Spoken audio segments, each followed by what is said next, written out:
Morning. आज morning का chapter जो है आपका चैप्टर 3 है मैट्रिक्स। मैट्रिक्स का मतलब होता है अवयव। क्या होता है? अवयव। ठीक है, तो आज हम देखेंगे क्लास 12 का मैट्रिक्स चैप्टर को, जिसमें कुछ इम्पोर्टेंट रिजल्ट है। जिसमें इम्पोर्टेंट रिजल्ट का जो पहला रूल है आप देख पा रहे हैं बोर्ड पर, जिसमें हम नोट्स को कुछ लिखे हैं फॉर्म में।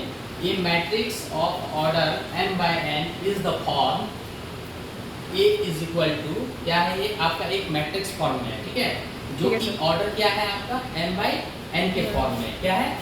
m/n के फॉर्म में। A is equal to A11 A12 A13 dot dot dot A1n। ये क्या है आपका? ये आपका रो फॉर्म में है। क्या है ये? रो फॉर्म में है। रो को हम क्या कहते हैं? हॉरिजॉन्टल लाइन कहते हैं। क्या कहते हैं? Horizontal line. यानी ये वाला लाइन जो है आपका रो है। रो का मतलब हो गया हॉरिजॉन्टल लाइन। ठीक है, और एक आप देख पा रहे हैं ये कॉलम है। ये क्या है? ये कॉलम है। कॉलम को हम क्या कहते हैं? Vertical line. क्या कहते हैं? Vertical line. ठीक है, तो ये फॉर्म है मैट्रिक्स का A21 A22 A23 dot dot dot A2n। उसी प्रकार जो है ये डॉट डॉट डॉट चलेगा, और यहाँ पर आप देख पा रहे हैं A1 के बाद A2 है, यहाँ पर क्या आ गया? A3 आएगा, A4 आएगा, फिर क्या आ जाएगा आपका? AM आएगा। उसी प्रकार से A1 है, A2 है, डॉट डॉट डॉट, उसके बाद AM आ गया। ठीक है, उसी प्रकार जब आप इसको फॉर्म में लिखेंगे तो यहाँ पर देख पा रहे हैं A12 A11 A12 A3, यहाँ पर फिर क्या हो जाएगा? AM आ जाएगा। उसी प्रकार से n के फॉर्म में है, तो इसको हम लिखेंगे AMN। अच्छा, n और n क्या है?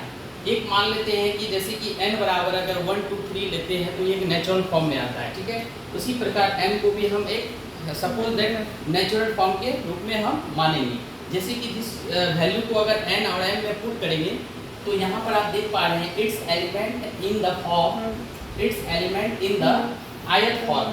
यानी आयत फॉर्म को हम क्या कहते हैं? रो फॉर्म कहते हैं। क्या कहते हैं? Row form. और जेड फॉर्म को क्या कहते हैं? कॉलम कहते हैं। जब ये दोनों को जब कॉम्प्लेक्स करते हैं तब जाके हमारा AIJ फॉर्म में आता है। क्या आता है? AIJ फॉर्म में आता है। तो हम यहाँ देख पा रहे हैं एक मैट्रिक्स से हमको डिटरमाइन मिलता है कि इफ m बराबर n, यदि m और n का मान अगर हमारा बराबर होता है मैट्रिक्स के फॉर्म में, तो उस मैट्रिक्स को किस नाम से संज्ञा दिया गया है? स्क्वायर मैट्रिक्स कहा जाता है। क्या कहा जाता है? Square matrix. यानी इफ m बराबर n, the matrix is square matrix. It is called square matrix.